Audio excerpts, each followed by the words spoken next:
Hello and welcome back to Seaside Garage. Today I'm going to try to fix some of the stuff on the Škoda. I told you in the previous video that I had some issues with the brake and the clutch system. The issue with the brakes was that it was losing pressure slightly when I applied pressure for a long time without any leaks. My theory was that it was a leaking master cylinder. The seals inside of there, they can begin to leak, so when pressure is applied it will leak back into the reservoir. And the clutch was doing pretty much the same. It was just leaking out of the seal and down onto my shoe. I have already fixed that and I'm going to show you that in a second, but I had to hurry up a little bit because this is my daily driver at the moment. So I had to have it running nice and working well, and especially the braking issues. I wasn't going to take any chances with that, so that has been changed now and it's working perfectly. Let me show you.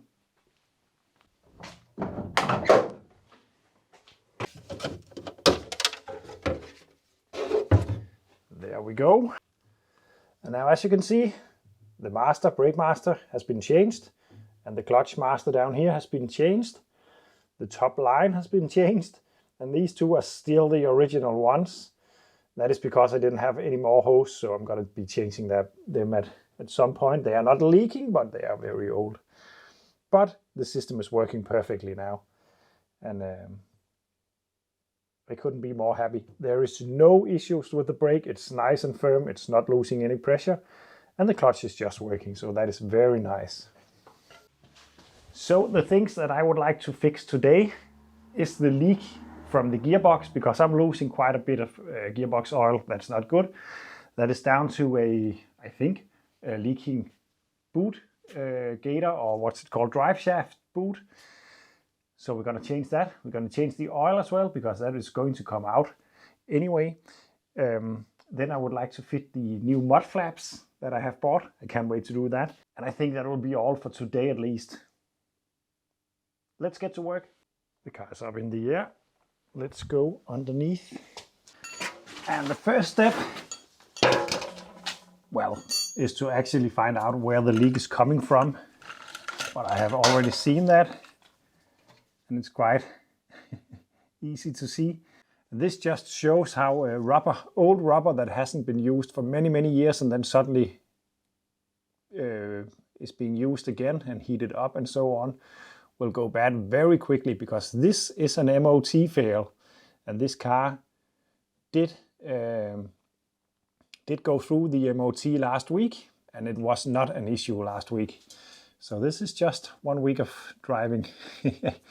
And the other one is actually on its way as well.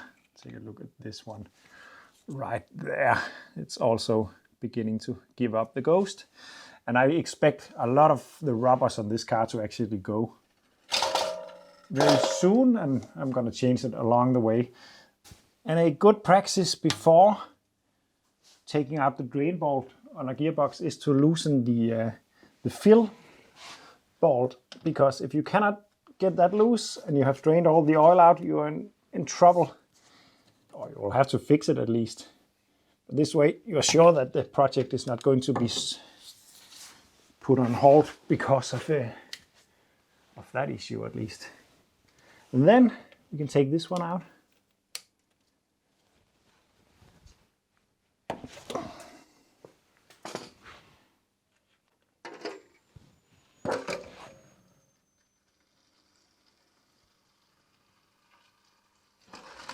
Not bad at all. It's pretty clean looking oil. There's a bit of metal scrapings on the magnetic plug, but that is completely normal and not too bad, in my opinion at least. So that's good.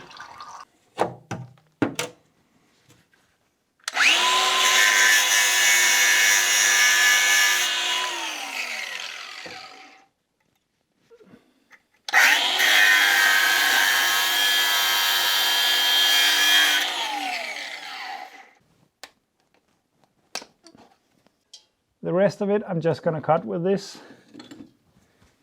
That is most likely not the right tool for that, but I'm going to do it anyway.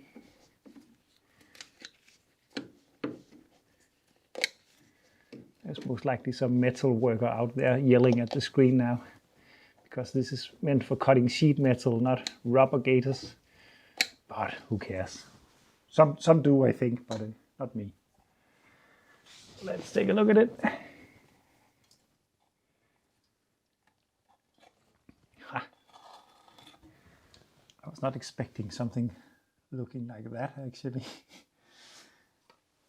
It's a pretty funky design.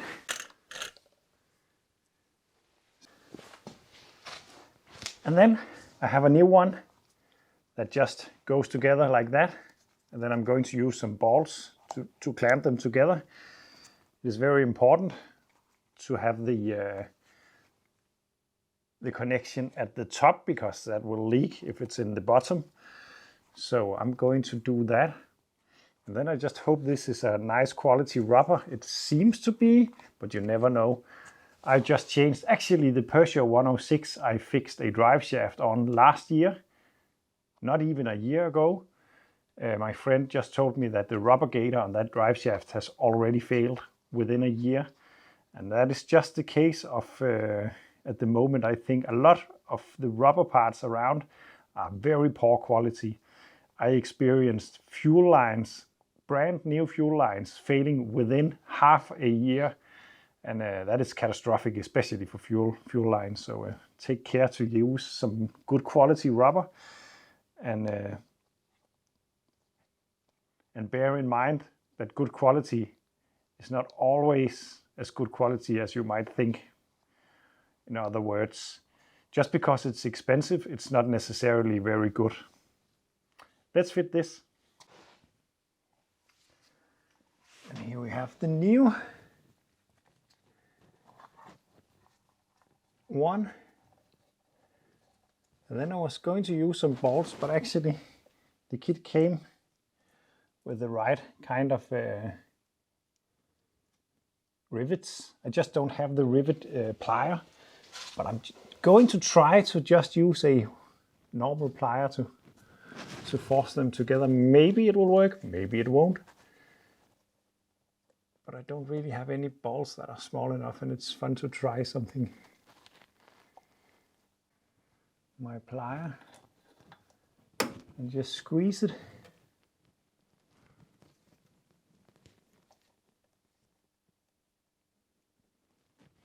Like this.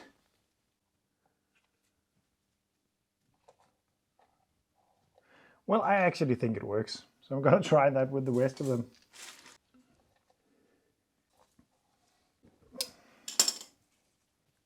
Like that. Seems to work. It's a bit of a weird solution, but I like the fact that you don't have to take the axle off or anything to fit one, like on many other cars. But this one doesn't turn either, so it's a bit different situation.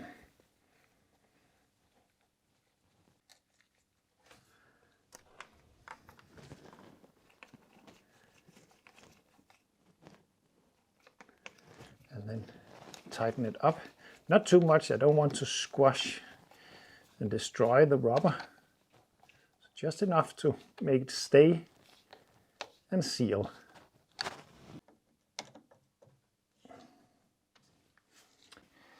That should be good to go. And then I'm going to do the same on the other side, and then we can fill it with oil again. And there we go. The gator is on. Everything is nice. And then I began to clean the casing for the gearbox. And then I remembered that this is my daily driver, and in a couple of days' time it's completely greased up again. Not greased, but dirt. So yeah, I stopped again. But it's a really nice car to clean up because it cleans up so nice. But right now it's all about filling it with oil at the plug down here. And yeah, I'm not sure because I haven't read the manual, but I'm pretty sure I'm just going to fill it until it runs out. That's the normal procedure. So, and yes, I did not read the manual for the gearbox oil change or oil fill up, and I did it wrong. Not very wrong, but the bolt that I was beginning to fill is the right place to put oil in, but it's not the easiest way. The hole that I put oil in is actually the level gauge or the level hole. So when the gearbox is full of oil, it will dribble out that hole, indicating that the gearbox is full of oil. But it's not the place to fill it. There is another way. I think it will be completely fine to fill it that way, but there is an easier way to do it. And let me show you that. So right here, behind the seats, under the cover,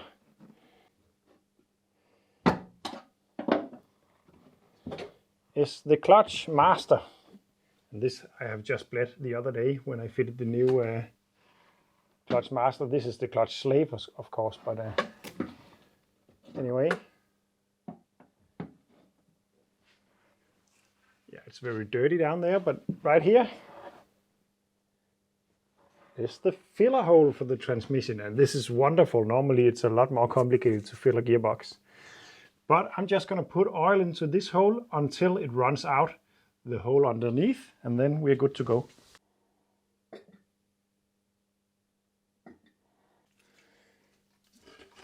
It is now dribbling out into my drip pan from the bottom of the gearbox.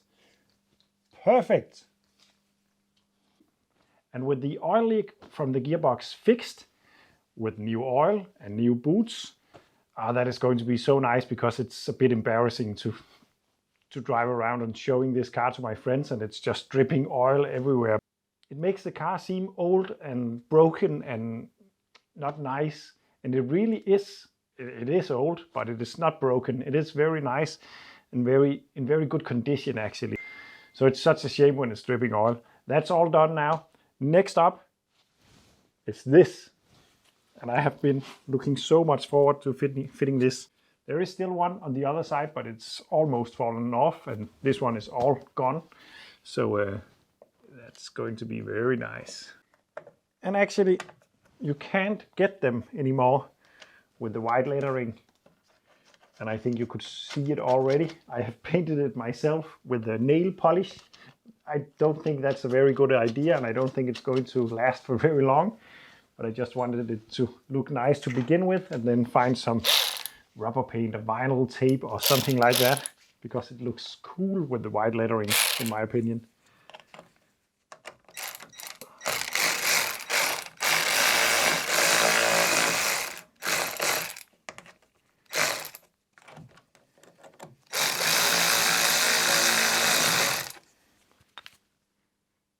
I really don't know why, but I think this is the coolest feature on a car.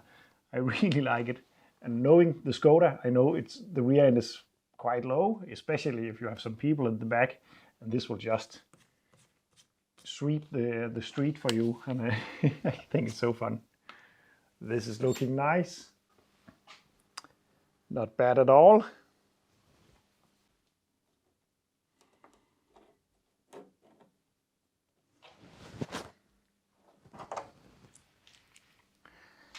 Yeah, so I also bought some for the front, but I'm not really sure that they are going to fit very nice. I don't really like.